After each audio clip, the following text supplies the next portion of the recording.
Today in higher learning, college students everywhere are heading back to campus and getting ready to hit the books, but going back to school means an increased chance of being exposed to identity theft. And joining us this morning to talk about an initiative to help students deter, detect, and defend when it comes to identity theft is Peter Kerwin. He's of the Rhode Island Higher Education Assistance Authority, or as I like to call it, RIHEA. There you go. Thank you so much for joining us this morning. No problem. All right, so the National Council of Higher Education Loan Programs and the FTC, they've come together to create this nationwide campaign. Tell me about it. Well, I mean, basically the problem is you've got an estimated 10 million Americans every year who are the victims of identity theft.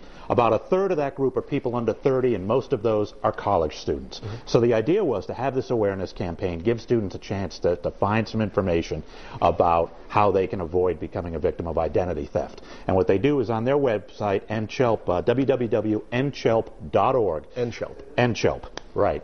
They've got an e-library where they have a brochure, they've got a video, and they've got other information to kind of give you some basic tips on how to protect yourselves from identity theft. Now, some students don't even know, or some people in general don't even know when their ID has been stolen, when there's been identity theft. What are some warning signs that they can pay attention to? Well, that's a good question. I mean, one of the things you have to be aware of is, just if you start getting credit card, if your credit card bills start showing up late, if you start getting a request for credit information that you never asked for, or if out of the middle of nowhere you get denied a credit application that you don't remember applying for, those are all signs that maybe someone has used a change of address scam to kind of get your information. So you have to watch for that. All right, so what are some steps that we can use to protect ourselves from this? Well, just some very basic things. I mean, first off, when you've got personal information, paperwork, financial statements, credit card bills, that kind of thing, don't just throw it away. Shred it first.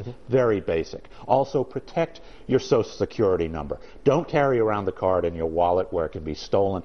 Don't write the number out on checks as an identifier. And by all means, don't feel compelled to give that number up to everybody who asks for it. More and more people and places are asking for that information as an identifier. Don't do it. You don't have to. Ask them to let you provide another identifier, or even the last 4 digits of the number if necessary, but don't give it up that easily.